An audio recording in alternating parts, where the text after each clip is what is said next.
ইতাখররা বালানি জিয়য় আলহামদুলিল্লাহ। সরকার বাজার সিএনজি শ্রমিক সমিতি কর্তৃক আয়োজিত তৃতীয় বার্ষিক ওয়াজ দোয়ার মাহফিল 1 জানুয়ারি 2020। ও আমরা এখন 2020, ঠিক কিনা? আমি গত বছর আসছি আপনাদের সিলেটে, এই বছর চলে যাব। আসছি কবে? কোন বছর আসছি? 2019 সালে আসছিলাম আমি সিলেটে, আবার 2020 সালে চলে যাব। এই নতুন বছরটা আমরা যেন বেশি বেশি আল্লাহর শুকরিয়া দিয়ে নতুন বছরটাকে সমৃদ্ধ করতে পারি, বেশি বেশি যেন আল্লাহর ইবাদত করতে পারি। নতুন বছরে আমরা শপথ নেই, আমরা যেন অন্তরে হিংসা লালন না করি, বিদ্বেষ লালন না করি, আমরা নিজেরা যেন কাদা ছোড়াছুরি না করি, আমরা যেন মিলেমিশে একসাথে একাকার হয়ে যাই। আল্লাহ তুমি কবুল করো, আমরা পড়ি আমিন। আজকের প্রোগ্রামের সভাপতি হচ্ছেন জনাব মশিউর রহমান নয়ন, সভাপতি সিএনজি শ্রমিক সমিতি সরকার বাজার। নয়ন ভাই বলছে যে ধৈর্য ধারণ করতে হবে, বসেন, আমরা অনেক কষ্ট করে আয়োজন করছি, আমাদের কথাগুলো শোনেন। মাশাআল্লাহ। আজকের প্রধান মেহমান জনাব কামাল হোসেন সাহেব, সভাপতি দি চেম্বার অফ কমার্স মৌলভীবাজার। চমৎকার কথা বলেছিলেন যে আমরা জঙ্গিবাদের বিরুদ্ধে, আমরা উগ্রপন্থার বিরুদ্ধে, বরং আমরা মধ্যম পন্থার পক্ষে, ঠিক কিনা? আমরা কি জঙ্গিবাদকে সাপোর্ট করি? আমরা জঙ্গিবাদকে কি বলি?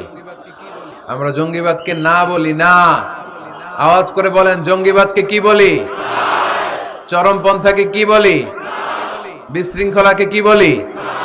এজন্য এই যে বিশৃঙ্খলা করি। এদিকে বিশেষ মেহমান জনাব আব্দুল হক সেফুল, চেয়ারম্যান 2 নং মনুমুখ ইউনিয়ন পরিষদ। আসছে কই আপনি?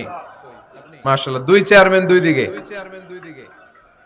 আল্লাহ তুমি 2 চেয়ারম্যানকে কবুল করো। আমাকে রেখেছেন প্রধান আলোচক, কথা বলেছেন হযরত মাওলানা মুফতি মুহিবুর রহমান সাদিকী সাহেব, কথা বলেছেন হযরত মাওলানা মীর মোহাম্মদ শফিকুল ইসলাম সাহেব, কথা বলেছেন হযরত খুররম শাহরিয়ার বিন শাহাব সাহেব। এছাড়াও আরো স্থানীয় ওলামায়ে কেরাম ওয়াজ করেছেন। ওসি সাহেব কথা বলেছেন। জি, আপনাদের মৌলভীবাজার সদরের ওসি সাহেব ছিলেন, ও আছেন, আলমগীর ভাই সেলফি তুলতেছে, উনি স্মৃতি রাখতে চায় সবাই, ঠিক কিনা? তো আমাদের ওসি সাহেব স্মৃতি রাখবেন আজকের প্রোগ্রামের। মাশাআল্লাহ, আমি আলমগীর ভাইকে শুকরিয়া জানাই, উনি এত ব্যস্ত মানুষ, তারপরও আসছে, আমাদেরকে সময় দিয়েছে। আল্লাহ আলমগীর ভাইকে তুমি ইসলামের জন্য কবুল করো। সার্বিক সহযোগিতায় মেসার্স খালেদ এন্টারপ্রাইজ, খালেদ ভাই খালি পান খায়, সরকার বাজার মৌলভীবাজার। কোথায় খালেদ? পিছনে। পান খাওয়া ছেড়ে দেন, বেশি পান খাওয়া ভালো না। আর ওই যে জর্দা টর্দা সুপারি, এগুলো খুব বাজে কালচার, এগুলো ভালো না, এগুলো খাবেন না। শুধু পানটা খেতে পারেন, শুধু পান আবার স্বাস্থ্যের জন্য ভালো। সব বদ খাসলাত আস্তে আস্তে ছেড়ে দেওয়ার দরকার আছে না নাই? একটা শক্ত সিদ্ধান্তই পারে সুন্দর স্বভাবের মানুষ হয়ে গড়ে উঠতে, ঠিক কিনা? আল্লাহ তুমি তৌফিক দান করো। আজকের আলোচনার বিষয় মসজিদ। আলোচনার বিষয় সবাই বলেন, আরো জোরে বলেন। মসজিদের সাথে সম্পর্ক রাখার দরকার আছে না নাই? কাজী নজরুল ইসলাম খুব সুন্দর করে বলেছেন, মসজিদেরই পাশে আমায় কবর দিও ভাই, ঠিক কিনা? মসজিদেরই পাশে আমায় কবর দিও ভাই, যেন গড়ে হতে মুয়াজ্জিনের আযান শুনতে পাই। আমার গোরের পাশে দিয়ে ভাই নামাজিরা যাবে, পবিত্র সেই পায়ের ধ্বনি এ বান্দা শুনতে পাবে। গোরা যাব হতে গুনাহগার পাইবে রেহাই, মসজিদেরই পাশে আমায় কবর দিও ভাই। কত মানুষ নামাজি ভাই মসজিদাঙ্গিনাতে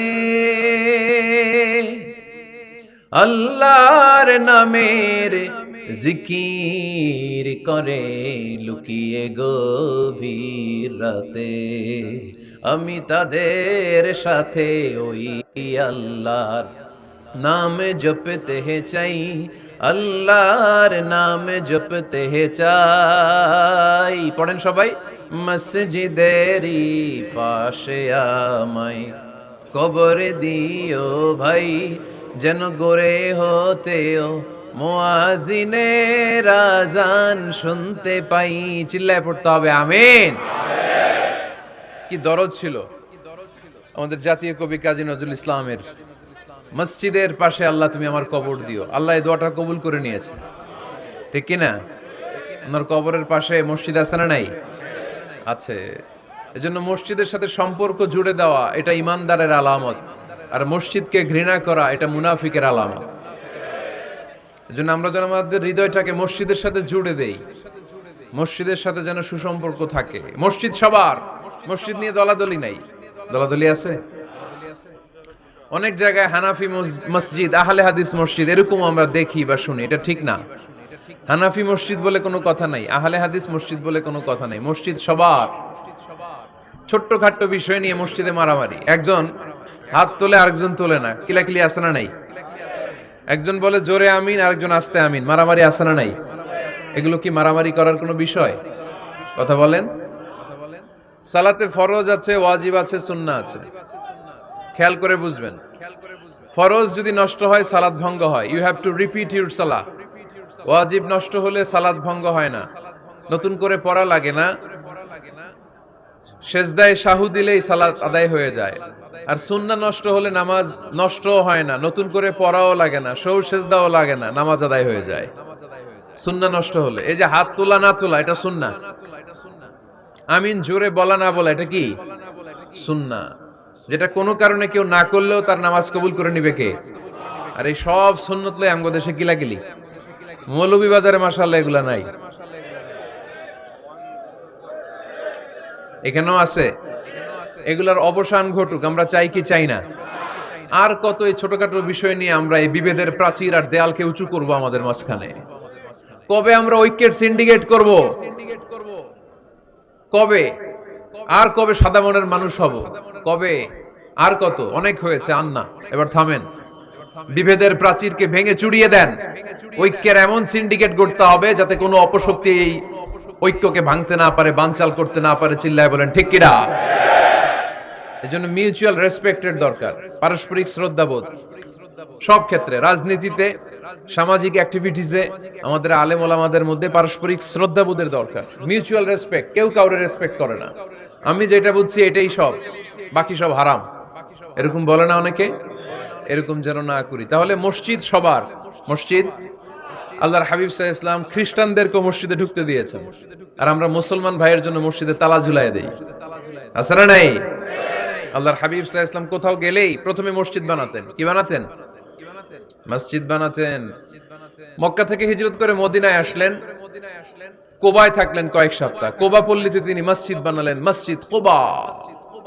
ওখানে প্রতি শনিবার কেউ যদি ওযু করে ওখানে যে 2 রাকাত নামাজ পড়ে, একটা কবুল উমরার সওয়াব আল্লাহ তাআলা তার আমলনামায় দিয়ে দেয়। মসজিদে কোবা বানালেন। তারপরে মদিনায় এসে মসজিদে নববী বানালেন আল্লাহর হাবিব সাল্লাল্লাহু আলাইহি ওয়াসাল্লাম, মসজিদে নববী। এটা ছিল আল্লাহ রাসূল সাল্লাল্লাহু আলাইহি ওয়াসাল্লামের বৈশিষ্ট্য। কোথাও গেলেই তিনি মসজিদ বানাতেন, মসজিদে নববী।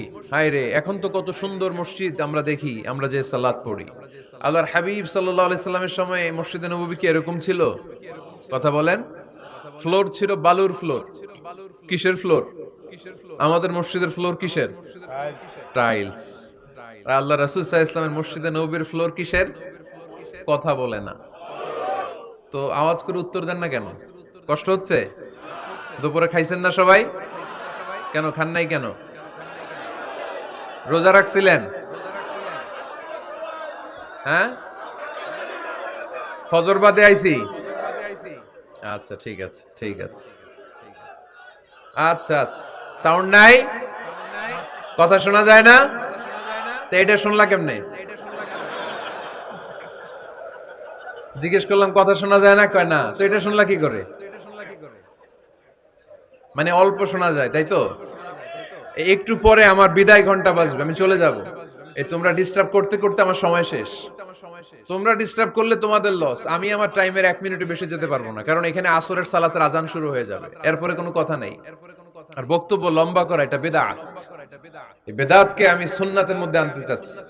একটা সময়ে একেবারে কমায় নিয়ে আসবো। এত প্রোগ্রামও আমি করতে চাই না। আমি ঘোষণা দিয়েছি আগামী বছরে সারা বাংলাদেশে আমার প্রোগ্রাম হবে 50টা। কয়টা? 50টা। এরপরের বছর 30টা, এরপরের বছর 20টা। বিভাগীয় প্রোগ্রাম করলেই চলবে আমার। এক এক বিভাগে যে 2 দিন 3 দিন খালাস। এত দরকার নেই, এত লম্বা চূড়ার বক্তব্যের দরকার নেই। আধা ঘন্টা চুপ করে শুনেন, কয়েকটা মেসেজ ড্রপ করি, take it with you to your home, then practice and apply in the society. নিয়ে যান, আমল করেন, সমাজের কাজে লাগান। সমাজটা আলোকিত করে দিবে কে?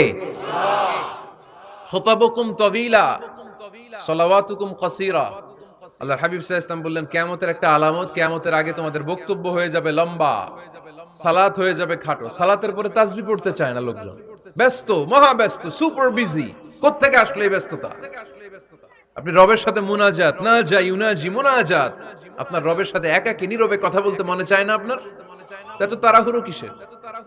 ধীর স্থির হন, একটু স্থির হন, একটু মনোদৈহিক প্রশান্তি অর্জনের চেষ্টা করেন। সব সময় ব্যস্ত, ধাক্কাধাক্কি, উচ্ছৃঙ্খলা, এগুলো আমাদেরকে শেষ করে দিয়েছে। এজন্য লম্বা চোরা বক্তব্য ঠিক না। বক্তব্য শুনতে আমাদের ভালো লাগে, আমল করতে ভালো লাগে না। বক্তব্যটা শেষেই সিগারেট ধরায়, আছে না নাই? মাহফিল শেষেই বিড়ি ধরায়, কয় চমৎকার ওয়াজ করছে হুজুরে। ওয়াজটা সেরকম হয়েছে, অনেক কণ্ঠ সুন্দর হুজুরের। এতদিন ইউটিউবে দেখছি, আজকে সরাসরি দেখাইছি, আছে না নাই? তো কি লাভ হয়েছে? লাভটা হয়েছে কি? এই যে মাহফিল শেষে বিড়িটা ধরাইলেন আর গেলেন, কোনো লাভ হয় নাই। এগুলো থেকে বেরিয়ে আসতে হবে। বছরের পর বছর আমাদেরকে শিখানো হয়েছে একভাবে, কেউ এই পরিবর্তনের আওয়াজ তোলে নাই। আওয়াজ আপনাকে তুলতে হবে। আওয়াজ তোলার জন্য এত মানুষ লাগে না, আপনি একাই যথেষ্ট। আপনি দাঁড়ান না সামনে, দেখবেন আপনার সামনে কেউ টিকে থাকতে পারবে না, ঠিক কিনা? কিন্তু আপনার শক্ত সিদ্ধান্ত লাগবে, পরিবর্তনের জন্য শক্ত মানসিকতা লাগবে, যে আমি পরিবর্তন করতে চাই। We have to change. যুগ জামানা পাল্টে দিতে চাই না অনেকজন। এক মানুষই আনতে পারে জাতির জাগরণ। এক মানুষই বিপদকালে বাঁচায় কাফেলায়, ক্ষুদ্র ডিঙ্গি বাঁচায় জাহাজ অসীম দরিয়ায়। এজন্য আপনার শক্ত সিদ্ধান্ত পারে আপনার মৌলভীবাজারটাকে দেশের শ্রেষ্ঠ জেলা, শ্রেষ্ঠ থানা হিসেবে আল্লাহর কাছে কবুল করতে, ঠিক কিনা? এজন্য লম্বা চূড়া আলোচনা ঠিক না। ছোটখাটো অল্প কয়েকটা মেসেজ নিয়ে যেতে পারলেই that's enough. One of the minor sign before the day of judgment, your Islamic lectures will be very longer and your salah 5 times a day will be shorter. কিয়ামতের আগে বক্তব্য লম্বা, নামাজ খাটো, তাসবিহ পড়ে না, ব্যস্ত, মহাব্যস্ত। এই মহাব্যস্ততা ছাড়েন, কোরআন সুন্নাহর দিকে ফিরে আসেন। বরকত দিবে কে? বিশ্বনবীর মসজিদে নববীর ফ্লোর বালুর ফ্লোর ছিল, আমাদের ফ্লোর টাইলস। আল্লাহর হাবিব সাল্লাল্লাহু আলাইহি ওয়াসাল্লামের মসজিদে বালি নিচে, এই বালিতেই নামাজ পড়তেন। বৃষ্টি হলে কাদামাটি হয়ে যেত, কাদামাটিতেই সেজদা করতেন। সেজদা করলে কাদার মাটি আল্লাহর হাবিব সাল্লাল্লাহু আলাইহি ওয়াসাল্লামের নাকে আর কপালে লেগে যেত। তিনি সালাম ফিরিয়ে সাহাবাদের দিকে মুখ ফিরিয়ে বসলে দেখতেন প্রতিটা সাহাবীর নাকে আর কপালে কাদার মাটি মিশে আছে। তার মানে প্রিয় নবী সাল্লাল্লাহু আলাইহি ওয়াসাল্লামের মসজিদে নববী ছিল কাঁচা, কিন্তু মুসল্লি ছিল পাকা। আমাদের মসজিদগুলা হয়েছে পাকা, কিন্তু মুসল্লি কাঁচা, ঠিক কিনা? ফজরের সালাতে মানুষ নাই। ইমাম সাহেব আছেন কে কে এলাকায়? দেখি ইমাম, মসজিদের ইমাম, মাশাআল্লাহ। আপনাদের এখানে ওই মসজিদে ফজরের নামাজে কয় কাতার হয়? 5 জন 6 জন। কেনে এত কম? কেনে? হ্যাঁ, আসে না, আসতে চায় না লোকজন। তো এই যে 5-6 জন ফজরের সালাতে, কল্পনা করতে পারেন ফজরের সালাতে এত কম লোক। ফজরের জামাতে লোক যায় না, এটা একটা মহামারী। যেদিন ফজরের জামাতের দৃশ্য আর জুমার নামাজের দৃশ্য একরকম হয়ে যাবে, ওই দিনই বাংলাদেশে ইসলাম কায়েম হয়ে যাবে। এখন স্লোগান তুলে বিপ্লব বিপ্লব, ইসলামী বিপ্লব। আর ফজরের সময় আমি কম্বলের ভিতরে, আছে না নাই? কোনো বিপ্লব হবে না। ফজরের নামাজ জামাতে পড়ুন, সকালটারে বরকতময় করে দিবে কে? আল্লাহর হাবিব সাল্লাল্লাহু আলাইহি ওয়াসাল্লামের মসজিদ ছিল সবার জন্য উন্মুক্ত, এখানে সবাই আসতে পারত। এজন্য মসজিদ হবে সবার। আমরা মসজিদের আবাদকারী হতে চাই। এজন্য রাব্বুল আলামিন বলেন, ইন্নামা ইয়া'মুরু মাসাজিদাল্লাহি মান আমানা বিল্লাহি ওয়াল ইয়াউমিল আখির ওয়া আকামাস সালাতা ওয়া আতাজ যাকাতা ওয়া লাম ইয়াখশা ইল্লাল্লাহ ফাআসা উলাইকা আন ইয়াকুনু মিনাল মুহতাদিন। সুবহানাল্লাহ পড়েন। রব্বুল আলামিন বললেন, মসজিদের আবাদকারী হবে তারা যারা আল্লাহর প্রতি ঈমান আনে, আখিরাতের প্রতি ঈমান আনে, যারা সালাত কায়েম করে, যারা যাকাত আদায় করে, যারা দুনিয়ার কাউকে ভয় পায় না, ভয় পায় একজনকে। চিল্লায় বলেন তিনি কে? যাদের হৃদয়ে আছে আল্লাহর ভয়, তারা কবু পথ ভুলে যায় না। আল্লাহর প্রেম ছাড়া এই দুনিয়া কারো কাছে কোনো কিছু চায় না, ঠিক কিনা? তাহলে যারা মসজিদের আবাদকারী এরা ভয় পায় একজনকে, চিল্লায় বলেন তিনি কে? মসজিদের আবাদকারীদের প্রথম গুণ, তারা আল্লাহয় বিশ্বাস করে, তারা আখিরাতে বিশ্বাস করে, তারা সালাত কায়েম করে, তারা যাকাত আদায় করে, তারা আল্লাহ ছাড়া পৃথিবীর কাউরে ভয় পায় না। আল্লাহ বলেন, ফাআসা উলাইকা আইয়াকুনু মিনাল মুহতাদিন। আশা করা যায় তারাই হলো হেদায়েতের রাস্তার উপরে আছে, ঠিক কি না? তারাই মসজিদের আবাদকারী, যারা মসজিদে যায়, সালাত আদায় করে। এখন মসজিদের আবাদকারী আপনি হতে চান, আপনি মসজিদে যান না, আপনি আবাদকারী হতে পারবেন? মসজিদের অনেক সভাপতি আছে, মসজিদে যায় না, আছে না নাই? মৌলভীবাজারে এই সমস্যা বোধহয় নাই। মসজিদের সেক্রেটারি মসজিদে যায় না, আছে না নাই? তাহলে হইলো, এটা হইলো, এটা মেনে নেওয়া যায়? এজন্য সভাপতি সাহেবরা, আপনি কষ্ট করে মসজিদ বানিয়েছেন, মসজিদে যাবেন। এই কথা বলেন কেন? এত দিকে বিশৃঙ্খলা হইলে কেমন হবে? বসেন আর অল্প কয়েক মিনিট। সভাপতি সাহেব আপনি মসজিদে যাবেন, সেক্রেটারি সাহেব আপনি মসজিদে যাবেন, তাহলে আপনি সঠিক মসজিদের আবাদকারী হবেন, ঠিক কিনা? আমরা মসজিদের আবাদকারী হতে চাই ইনশাআল্লাহ। পড়েন, উমরানুল মাসাজিদ। মসজিদের আবাদ কি করে করতে হয়? মসজিদ আবাদ করার এক নাম্বার মাধ্যম হচ্ছে মসজিদ নির্মাণ করা। কি করা? নির্মাণ করা। খেয়াল করবেন, আল্লাহর হাবিব সাল্লাল্লাহু আলাইহি ওয়াসাল্লাম বলেছেন, মান বানা মসজিদান মিন মালিহি ফিদ দুনিয়া বানাল্লাহু লাহু বাইতান ফিল জান্নাহ। যে ব্যক্তি নিজের পকেটের টাকা খরচ করে দুনিয়াতে মসজিদ বানায়, আল্লাহ তাআলা তার জন্য জান্নাতে ঘর বানায়। 60টা জিনিস মানুষ মরে যাওয়ার পরে তার কবরে পৌঁছতে থাকে। ইন্না মিম্মা ইয়ালহাকুল মুমিন মিন হাসানাতিহি বা'দা মাউতিহি। মানুষ মরে যাওয়ার পরেও যে 60টা জিনিস তার কবরে পৌঁছায়, তার মধ্যে একটা হচ্ছে মসজিদান বানাহু। সে যে মসজিদ বানিয়ে গিয়েছে, ওই মসজিদের সওয়াব। সুবহানাল্লাহ পড়ে। আপনি টাকা দিয়ে মসজিদ বানিয়ে দিলেন, ওই মসজিদে মুসল্লিরা নামাজ পড়ে, রোজাদাররা এসে ওখানে ইফতার খায়, তাহাজ্জুদ আদায়কারীরা তাহাজ্জুদ পড়ে, তাদের সওয়াবের কমতি হবে না, কিন্তু তাদের সওয়াবের একটা পার্সেন্টেজ সওয়াব যে ব্যক্তি মসজিদ বানালো তার আমলনামায় আল্লাহ ঢুকিয়ে দেয়। এজন্য বেশি বেশি মসজিদ বানাতে রাজি আছেন তো? তাহলে মসজিদ আবাদ করার প্রথম মাধ্যম হচ্ছে মসজিদ বানানো। 2 নাম্বার মাধ্যম হচ্ছে মসজিদে যে জামাতে সালাত আদায় করা। জামাতে সালাতুল জামাআ তাফদুলু সালাতাল ফাযযি বি27 দারাজা। ঘরে নামাজ পড়লে, একা একা পড়লে যেই সওয়াব, জামাতে পড়লে 27 গুণ বেশি সওয়াব। সুবহানাল্লাহ বলতে পারলেন না? হে নামাজি আমার ঘরে নামাজে পড়ো আজ, দিলে মে তোমার চরণ তলে হৃদয় যায় নামাজ। হে নামাজি আমার ঘরে নামাজে পড়ো আজ, দিলে মে তোমার চরণ তলে হৃদয় যায় নামাজ। পড়েন আল্লাহু আকবার। কি সুন্দর লিখেছেন কাজী নজরুল ইসলাম। মসজিদ কেমন যেন মসজিদ তার নিজের ভাষায় আল্লাহর কাছে কেঁদে কেঁদে ফরিয়াদ জানায়, আল্লাহ নামাজিরা আমার ঘরে আসে না, কি সুন্দর টাইলস, কি সুন্দর মুসল্লা, কি সুন্দর এয়ার কন্ডিশন, সব আছে কিন্তু মুসল্লি নাই, ঠিক কিনা? মসজিদগুলো আল্লাহর কাছে ফরিয়াদ জানায়। এজন্য আমরা যেন মসজিদমুখী হই। কি মুখী? আওয়াজ করে বলতে হবে, কি মুখী? মসজিদমুখী। তাহলে মসজিদ আবাদের এক নাম্বার পদ্ধতি মসজিদ বানানো, 2 নাম্বার মসজিদে বেশি বেশি যে জামাতে সালাত আদায় করা, 3 নাম্বারে মসজিদের সাথে সম্পর্ক জুড়ে দেওয়া, হৃদয়টা যেন সবসময় মসজিদের সাথে লেগে থাকে। আল্লাহর হাবিব সাল্লাল্লাহু আলাইহি ওয়াসাল্লাম বললেন, সাবআতুন ইউযিল্লুহুমুল্লাহু ফি যিল্লিহি ইয়াওমা লা যিল্লা ইল্লা যিল্লু।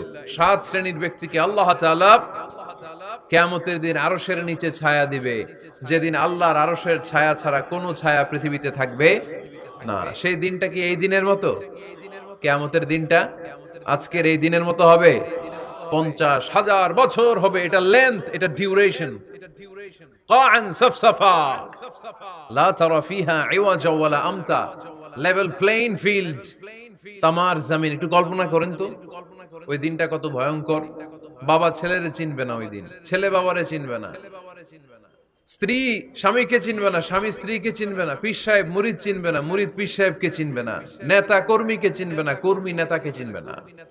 হায় হায়, ইয়া নাফসি ইয়া নাফসি বলে কাঁদবে।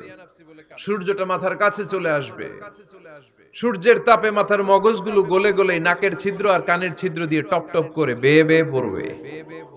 তৃষ্ণায় মানুষগুলো পাগল পাড়া, জিহ্বাটা বের হয়ে নাভি পর্যন্ত ঝুলতে থাকবে। সেদিন সবাই পাগলের মতো ছুটতে থাকবে, কোনো ছায়া নাই আল্লাহর আরশের ছায়া ছাড়া।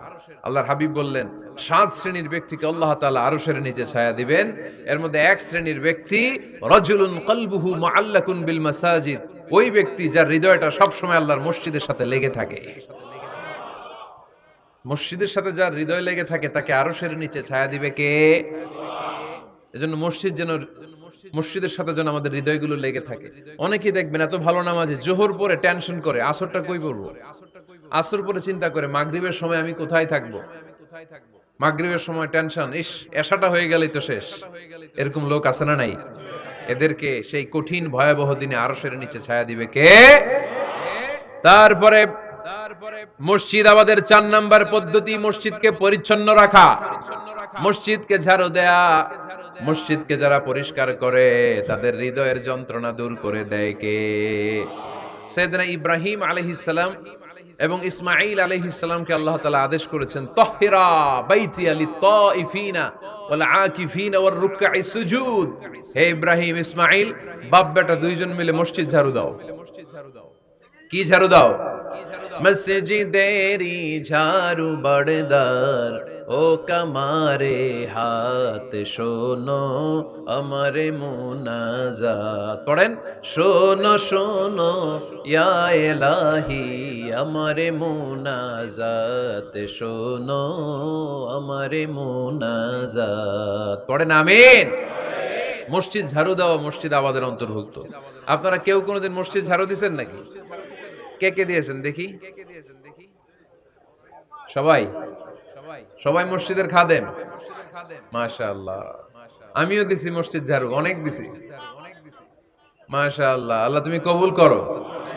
যাদের হৃদয়ে বড় জ্বালা, ফ্যামিলিতে সুখ নাই, শান্তি নাই, তারা হৃদয়ে প্রশান্তি আনতে চাইলে এতিমখানায় যাবেন, এতিমের মাথায় হাত বুলিয়ে দিবেন, এতিমের মুখে খাবার তুলে দিবেন। আপনার হৃদয়টারে নরম করে দিবে কে?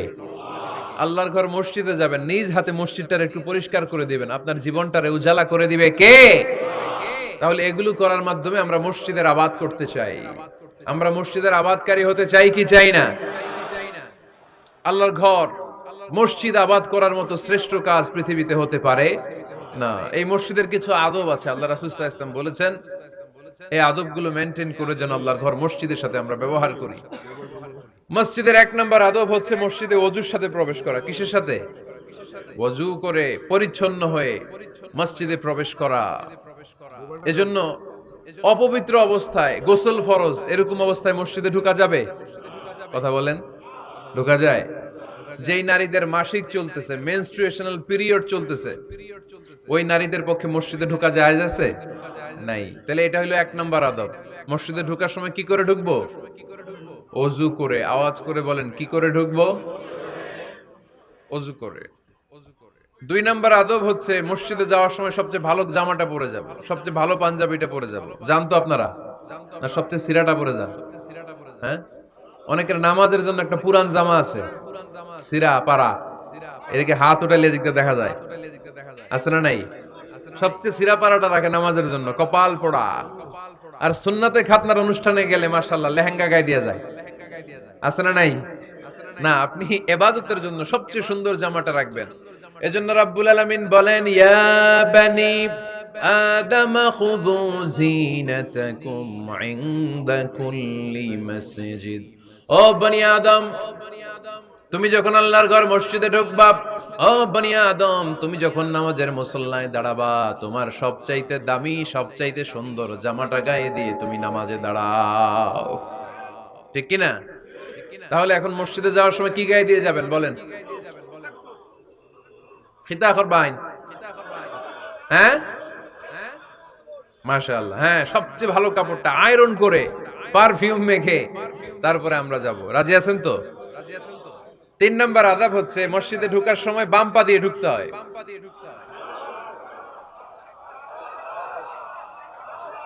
কোন পা? আরো জোরে। এদেরকে গুতা মারা লাগে, নাহলে আওয়াজ বাড়ে না। এরকম ভলিউম টাইট করতে হয়, ভলিউম হাই করলে আর পরে বাড়ে, এমনি বলতে চায় না। আর ঘটনা কি? হ্যাঁ, খায় নাই। বদরের যুদ্ধ হয়েছিল রমাদানে, কোন সাহাবী খায় নাই। না খাইয়া একেবারে সাইজ করে দিছে কাফেরদেরকে। আমরা না খেলেও আমাদের হৃদয়ে ঈমানি শক্তি আছে না নেই? এই তো বোঝা যাচ্ছে ঈমানি শক্তি আছে। এতক্ষণ আছিল কই? তো মসজিদে ঢোকার সময় কোন পা দিয়ে? এগুলো মনে থাকে আমাদের? ভুলা যাই আমরা, খেয়াল থাকে না তো এগুলা? এত কিছু মনের মধ্যে রাখলে এগুলো মনে থাকবে কেমনে? মসজিদে ঢোকার সময় কোন পা? আরো জোরে। বেরোয়ার সময় কোন পা? মনে থাকবে? মসজিদে যখন ঢুকবেন ডান পা দিয়ে ঢুকবেন, আর দোয়া পড়বেন, আউযু বিল্লাহিল আযীম ওয়া বিওয়াজহিল কারীম ওয়া সুলতানিহিল কদীম মিনাশ শাইতানির রাজীম। বিষ্ণু ইসা ইসলাম বললেন, যে ব্যক্তি মসজিদে ঢোকার সময় এই দোয়াটা পড়বে, শয়তান আফসোস শুরু করে, সে বলে, হায় হায়, আজকের দিনের জন্য, সারা দিনের জন্য তো তুই আমার ওয়াসওয়াসা থেকে বেঁচে গেলি। আজকের সারা দিনের জন্য তোরে আমি হারালাম, আজকের সারাটা দিন আল্লাহর পক্ষ থেকে প্রোটেকশন নিয়ে তুই বেঁচে গেলি, আজকের জন্য যা, কালকে তোরে আমি ধরবো। এজন্য এই দোয়াটা পড়ার দরকার আছে না? আউযু বিল্লাহিল আযীম ওয়া বিওয়াজহিল কারীম ওয়া সুলতানিহিল কদীম মিনাশ শাইতানির রাজীম। 4টা বাক্যের দোয়া। মুখস্থ করতে কষ্ট হলে যে ইউটিউবে চলে যাবে আজকেই, ওখান থেকে শুনে আপনারা মুখস্থ করে নেবেন, এই দোয়াটা পড়বেন। তাহলে ওই দিনের জন্য শয়তানের ওয়াসওয়াসা, টেম্পটেশন, প্রভোকেশন থেকে আপনি আল্লাহ তাআলার প্রোটেকশনে চলে গেলেন। সুবহানাল্লাহ পড়েন।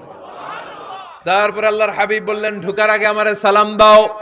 পড়বেন, আসসালামু আলাইকা আইয়ুহান নাবিয়্যু ওয়া রাহমাতুল্লাহি ওয়া বারাকাত।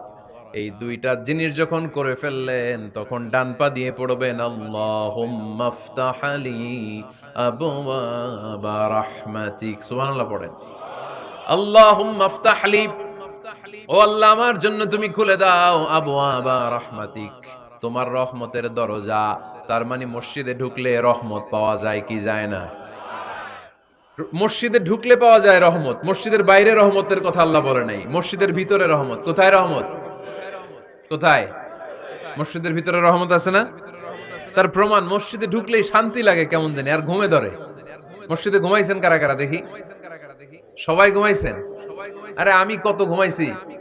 জুমার নামাজের সময় যে কি ঘুম আসে, আসে আসে, কমন পড়ছে, একেবারে কমন পড়ে গেছে। ঘুম আসে কারণ রহমত, রহমতের ঝিরি ঝিরি বারিধারা আল্লাহ তাআলা আরশের উপর থেকে নাজিল করতে থাকে। আর এই রহমতের কারণে হৃদয়টা প্রশান্ত হয়ে যায়, অনেকের ঘুমও চলে আসে। ঠিক কি না? এজন্য আল্লাহুম্মা আফতাহ লি আবওয়াবা রাহমাতিক, ও আল্লাহ তোমার রহমতের দরজাগুলো আমার জন্য খুলে দাও। এই দোয়া পড়লে রহমতের দরজা খুলে দেয় কে? আবার মসজিদ থেকে যখন বের হবেন তখন কোন পা দিয়ে? জোরে বলেন।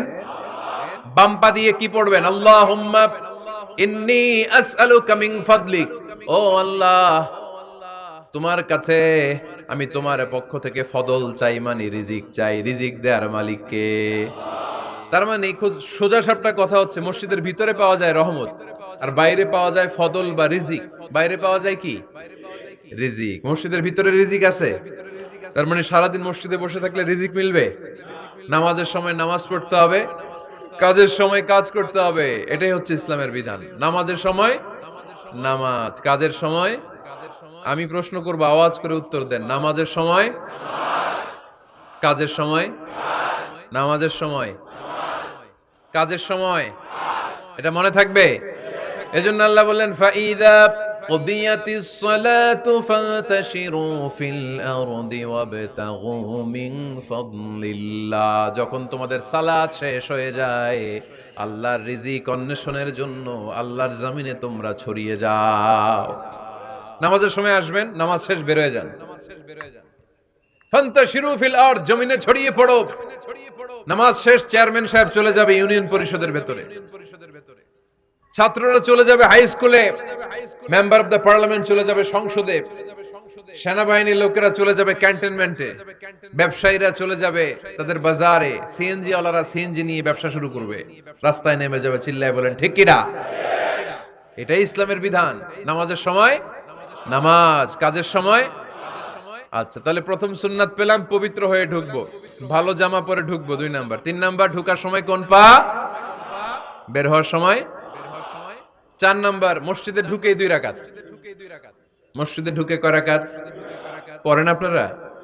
তাহিয়াতুল মসজিদ, মসজিদে আপনি ওয়েলকাম জানাবেন, ঢুকেই 2 রাকাত পড়বেন, ওযু করলে 2 রাকাত। আল্লাহর হাবিব সাল্লাল্লাহু আলাইহি ওয়াসাল্লাম মসজিদে নববীতে জুমার খুতবা দিচ্ছেন। খুতবা চলাকালীন সময়ে এক সাহাবী এসে মসজিদের মধ্যে বসে পড়লেন। আল্লাহর হাবিব সাল্লাল্লাহু আলাইহি ওয়াসাল্লাম সাহাবীরে বললেন দাঁড়াও। সাহাবী দাঁড়ালেন। আল্লাহর নবী জিজ্ঞেস করলেন কেন বসে বললা, 2 রাকাত পড়ছো নাকি? সাহাবী বলে পড়ি নাই। বিশ্বনবী বললেন তাহলে তাড়াতাড়ি 2 রাকাত নামাজ পড়ে বসে যাও। সুবহানাল্লাহ পড়েন। 2 রাকাত পড়ো নাই তো পড়ো, দাঁড়াও, তারপরে বসো। দেখেন খুতবা চলাকালীন সময়ে আমাদের খতিবরা কখনো খুতবা থামায়? কথা বুঝেন নাই? জুমার খুতবা আপনারা শুনেন না? খুতবা চলতেছে, ওই মুহূর্তে ইমাম সাহেবরা কখনো খুতবা থামায়? মাঝখানে কোনো ঝামেলা হইলে থামায় না। প্রথম খুতবা শেষ, বসে, তারপরে দ্বিতীয় খুতবা। খুতবার মাঝখানে কোনো থামাথামি নাই। কিন্তু আল্লাহর হাবিব সাল্লাল্লাহু আলাইহি সাল্লাম কেমন খতিব ছিলেন দেখেন। আল্লাহর হাবিব সাল্লাল্লাহু আলাইহি সাল্লামের খুতবা দেওয়ার স্টাইল এন্ড অ্যাটিটিউড এবং আমাদের খুতবা দেওয়ার স্টাইল এন্ড অ্যাটিটিউড, আল্লাহ রাসূল সাল্লাল্লাহু আলাইহি সাল্লামেরটা কত প্রাণবন্ত ছিল। আল্লাহ রাসূল সাল্লাল্লাহু আলাইহি সাল্লাম সোসাইটি ওরিয়েন্টেড একজন পার্সোনালিটি ছিলেন, সমাজের মানুষ কেন্দ্রিক, খুব সামাজিক ছিলেন আল্লাহ রাসূল সাল্লাল্লাহু আলাইহি সাল্লাম। তিনি দেখলেন একজন বসে পড়ছে, উনি খুতবা থামায় দিলেন। জুমার খুতবা থামায় বললেন এই নামাজ পড়ছো না, পড়ো 2 রাকাত পড়ো। আবার খুতবা শুরু করলেন। সুবহানাল্লাহ পড়বেন না? একবার তিনি খুতবা দিচ্ছেন, দেখলেন আল্লাহ রাসূল সাল্লাল্লাহু আলাইহি ওয়াসাল্লামের 2 জন নাতি হাসান আর হুসাইন রাদিয়াল্লাহু তাআলা আনহুমা, ছোট্ট মানুষ, কাতারের ভিতরে ঢুকে কোন সাহাবী টুপি টান দেয়, কারো পাগড়ি ধরে টান দেয়, একজন এদিকে দৌড় দেয়, আরেকজন ওদিকে দৌড় দেয়। মসজিদে একটা ডিস্টার্ব হচ্ছে। আল্লাহর হাবিব সাল্লাল্লাহু আলাইহি ওয়াসাল্লাম খুতবা থামিয়ে দিলেন, মিম্বার থেকে নেমে আসলেন, 2 নাতিকে 2 হাতে ধরলেন, ধরে আস্তে করে জান্নাতের এই 2 সর্দারকে নিয়ে মিম্বারের উপরে দাঁড়ালেন। এই হাতে এই নাতি, ওই হাতে আরেক নাতি। এরপর দাঁড়িয়ে দাঁড়িয়ে তিনি বাকি খুতবা দিলেন। পড়েন সুবহানাল্লাহ। কত প্রাণবন্ত খুতবা। উনিও খুতবা দিতেন, আমরাও খুতবা দেই। আল্লাহর হাবিব সাল্লাল্লাহু আলাইহি ওয়াসাল্লাম খুতবা দিচ্ছেন, এক সাহাবী এসে বলল ইয়া রাসূলুল্লাহ, মদিনায় দুর্ভিক্ষ, বৃষ্টি নাই, আপনি বৃষ্টির দোয়া করেন। রাসূল সাল্লাল্লাহু আলাইহি ওয়াসাল্লাম খুতবা থামায় দিলেন, থামাই দিয়ে দোয়া শুরু করলেন। আল্লাহুম্মা আসকিনা গাইসান মুগীসান মারিআন মুরিআন নাফিআন গায়রা দার আজিলান গায়রা আজিল। আল্লাহ উপকারী বৃষ্টি দেন, যে বৃষ্টিতে আমাদের ফসল জন্মাবে, সবুজ ঘাস লতা পাতা জন্মাবে, আমাদের গবাদি পশুর রিজিক বাড়বে, এরকম উপকারী বৃষ্টি আমাদেরকে দিয়ে মদিনাটারে ধন্য করে দেন। বৃষ্টি শুরু হলো, জুমাবার বৃষ্টি, শনি রবি সোম মঙ্গল বুধ বৃহস্পতি শুক্র, টানা 7 দিন বৃষ্টি। এবার বৃষ্টির চোটে মদিনায় বন্যা হয়ে গেছে। এতদিনে দুর্ভিক্ষ, এতদিনে কি? এখন বৃষ্টির বরকতের দোয়া করছে, বৃষ্টিতে এবার বন্যা। যেই সাহাবী বৃষ্টির জন্য দোয়া করতে বলেছিলেন, পরের জুমাবারের খুতবার সময় এসে ওই সাহাবী বলেন ইয়া রাসূলুল্লাহ, আবার খুতবার মাঝখানে ইয়া রাসূলুল্লাহ, আর বৃষ্টির দরকার নেই, আর দরকার নেই, এবার বৃষ্টি বন্ধের দোয়া করেন। আল্লাহর হাবিব সাল্লাল্লাহু আলাইহি ওয়াসাল্লাম খুতবা থামিয়ে আবার বন্ধের দোয়া, আল্লাহুম্মা হাওয়ালাইনা ওয়ালা আলাইনা, হে আল্লাহ আমাদের চারিদিকে দেন, মদিনাতে আর বৃষ্টির দরকার নাই। চিল্লায় পড়েন সুবহানাল্লাহ। এজন্য খতিব হবে এরকম প্রাণবন্ত খতিব। সমাজে কি চলে, কি ক্রাইসিস, কি সংকট, ইয়াংরা কোন সমস্যায় ভোগে, আমাদের রাজনৈতিক অঙ্গনে কি সমস্যা, আমাদের অর্থনৈতিক অঙ্গনে কি সমস্যা, আমাদের সামাজিক অঙ্গনে কি সমস্যা, আমাদের পরিবারগুলোর ভেতরে কি ঝামেলা, প্রত্যেকটা কথা মসজিদের মিম্বার থেকে আসার দরকার আছে না নাই? আল্লাহর হাবিব সাল্লাল্লাহু আলাইহি ওয়াসাল্লাম এভাবেই সমাজকে ঠিক করে দিতেন। 2 রাকাত মসজিদে ঢুকে আজকে থেকে আমরা পড়ব। মসজিদে ঢুকলেই কয় রাকাত মনে থাকবে না ভুলে যাবেন? তারপরে আল্লাহর হাবিব সাল্লাল্লাহু আলাইহি ওয়াসাল্লাম বলেছেন, খবরদার কবরের উপর মসজিদ বানিও না। কবরস্থান একদিকে, মসজিদ আর একদিকে। কিন্তু বাংলাদেশে মসজিদের সাথে কবর মিলানো আছে না নাই? ছোট্ট একটা মসজিদ কিন্তু এত বড় বাবার কবর আছে না নাই? না, এগুলো করবেন না আপনি। আগে হবে মসজিদ, পরে কবরস্থান। যেমন মসজিদে নববী হয়েছে আগে, তারপরে বিশ্বনবীর কবর এখানে আছে না নাই? মসজিদে নববী প্রতিষ্ঠিত হয়েছে আগে, পরে বাকি কবরস্থান আছে না নাই? কিন্তু কোন আল্লাহর ওলির কবরস্থানের উপরে যদি মসজিদ বানান, তার উপর লানাত দিয়েছে কে? লাআনা রাসূলুল্লাহ আলাল ইয়াহুদ ওয়ান নাসারা ইত্তাখাযু কুবুর আমবিয়াইহিম মাসাজিদা। আল্লাহ আল্লাহর রাসূলের লানত ইহুদি নাসারাদের উপর, কারণ ইহুদি আর নাসারাদের একটা খাসলাত, একটা বৈশিষ্ট্য ছিল, তারা তাদের নবীদের কবরের উপরে মসজিদ বানায় ফেলতো। এটা করা যাবে? এজন্য এলাকায় এলাকায় এই ঝামেলা, কবর আর মসজিদ হবে আলাদা। আবার মসজিদের কেবলার দিকে যেন কবরস্থান না হয়, তাহলে শিরক হওয়ার সম্ভাবনা আছে না নাই? খুব সাবধান, আল্লাহ সব মাফ করে কিন্তু শিরক মাফ করে না, ঠিক কি না? শিরক হচ্ছে মহাপাপ, সব পাপের বাপ। এজন্য আমরা সব করলেও শিরকের গুনাহ মুসলমান কখনো করতে পারে। এরপর আল্লাহর হাবিব বললেন, মসজিদকে পরিষ্কার পরিচ্ছন্ন রাখো, এটাও মসজিদের আদাব। মসজিদে আতর লাগিয়ে দেন, বাখুর জ্বালিয়ে দেন। আপনাদের এই এলাকার মধ্যে তো বাখুরের অভাব নাই, আগরের অভাব নাই, ঠিক কিনা? গতকাল প্রোগ্রাম ছিল কই? সুজানগর, আগরের রাজধানী। আগর চিনেননি আপনারা? হ্যাঁ, এই যে দেহনেল উদ পারফিউম, আপনাদের এই যে মাহতাব সাহেবের আল হারামাইন, এরপরে যে আজমল কোম্পানি, এও আপনাদের এই মৌলভীবাজার এলাকার। এরকম অনেক কোম্পানি আছে দুবাই ভিত্তিক, গোটা বিশ্বে ওনারা ব্র্যান্ডিং করেছে।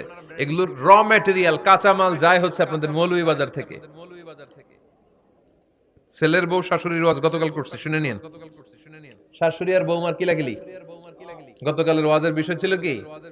শাশুড়ি বৌমার কিলাকিলি কি করে থামাবেন, শুনে নিন। আচ্ছা, ঠিক আছে, মুফতি সাহেবদের কাছ থেকে জেনে নেবেন এই প্রশ্ন। আমি উত্তর দিলে আবার কিলাকিলি লেগে যাবে বাংলাদেশ। কিলাকিলির দরকার নাই। সম্মানিত ভাইয়েরা, মসজিদ পরিষ্কার পরিচ্ছন্ন রাখবেন, এই বাখুর জ্বালাবেন, দেহনেল উদ, এই পারফিউম গুলো ছড়িয়ে দিবেন।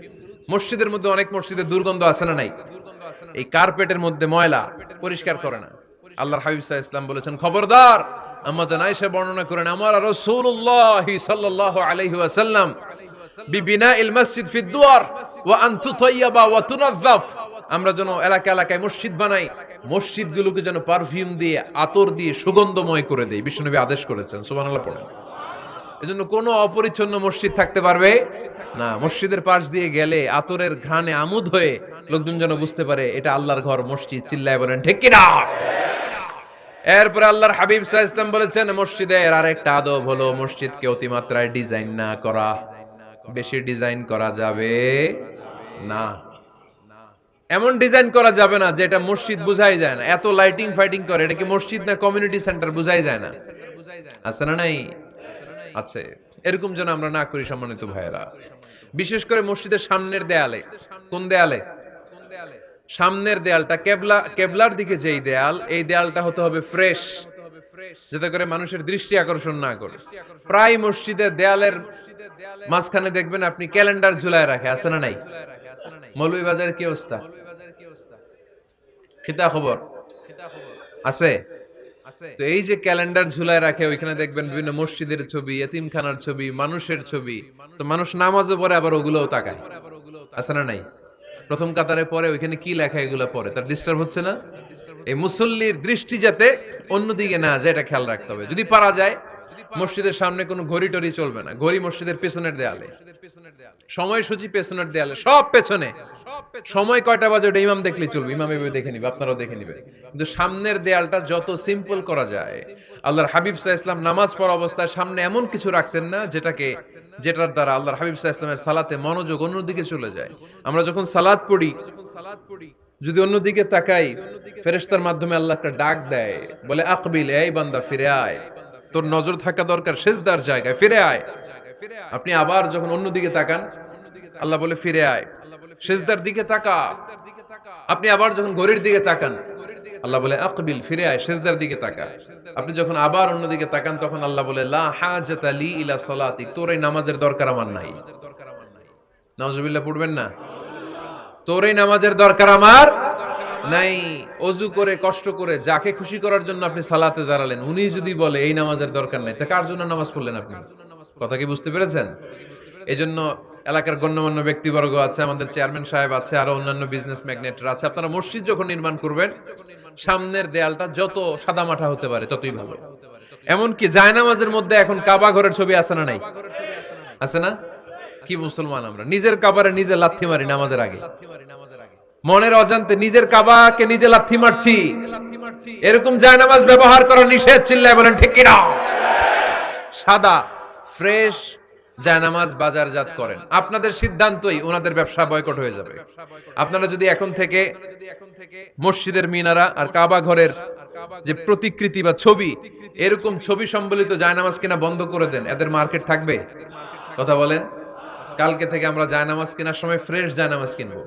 কোন মসজিদ, কোন মিনার, আমাদের কাবা ঘরের ছবি সম্বলিত কোন জায়নামাজ কিনা যাবে? আওয়াজ করে বলেন যাবে? যাবে না। এগুলো হচ্ছে মসজিদের আদাব, এগুলো রক্ষা করে মসজিদে ঢোকার দরকার আছে না নাই? পৃথিবীতে 3টা মসজিদ সবচাইতে শ্রেষ্ঠ মসজিদ, কয়টা? আওয়াজ করে বলেন না। 1 নাম্বার মসজিদুল হারাম, ফাওয়াল্লু উজুহাকুম শাতরা, যেখানেই তোমরা নামাজ পড়ো না কেন মসজিদের হারামের দিকে হয়ে নামাজ পড়ো। কিবলা কোন দিকে আজকে? এদিকে, এইদিকে কিবলা। আমি যদি এদিকে হয়ে পড়ি নামাজ হবে না? হবে না কেন? কারণ কিবলামুখী হয়ে নামাজ পড়া ফরজ, চিল্লায় বলেন ঠিক কিনা? মসজিদুল হারাম পৃথিবীর প্রথম মসজিদ, ওখানে একটা ঘর আছে, ঘরটার নাম হলো কাবা। ইন্না আউওয়ালা বাইতিন উদিআ লিন-নাসি লাল্লাযী বিবাক্কাতা মুবারাকা। এই পৃথিবীর প্রথম ঘর, যেই ঘরটা স্থাপিত হয়েছে বাক্কা শহরে। বাক্কা মক্কার আগের নাম, এখন শহরের নাম মক্কা, আগে নাম ছিল কি? সবাই বলেন কি নাম ছিল?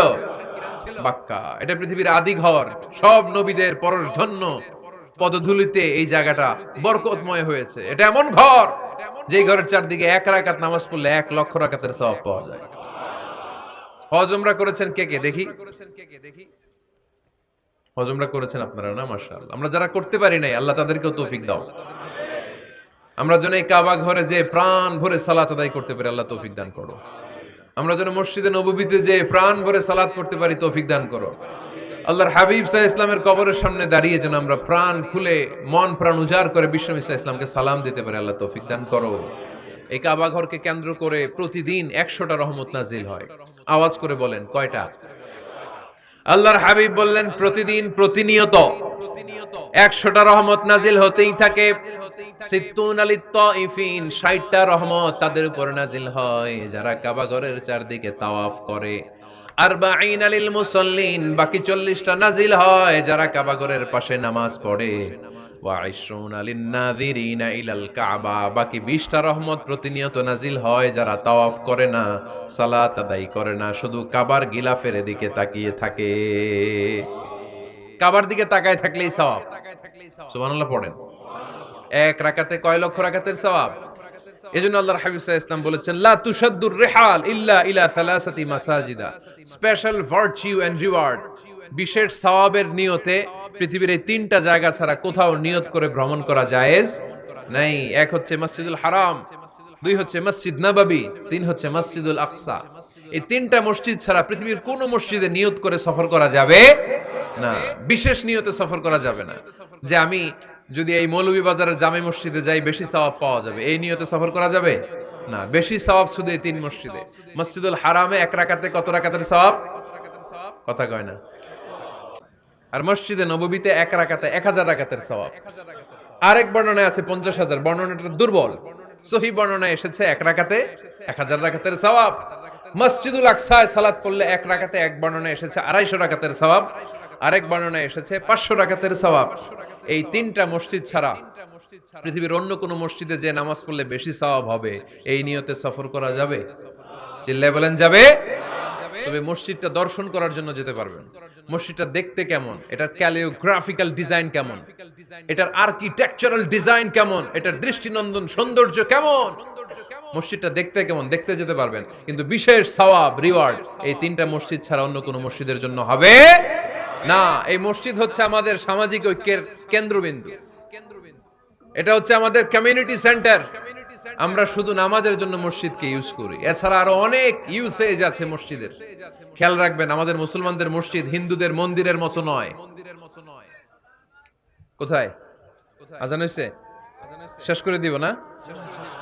সুবহানাক আল্লাহুম্মা বিহামদিকা আশহাদু আল্লা ইলাহা ইল্লা আনতা আস্তাগফিরুকা ওয়া আতুবু ইলাইক। আল্লাহ আমাদের সবাইকে কথাগুলো বুঝার ও আমল করার তৌফিক দান করুন।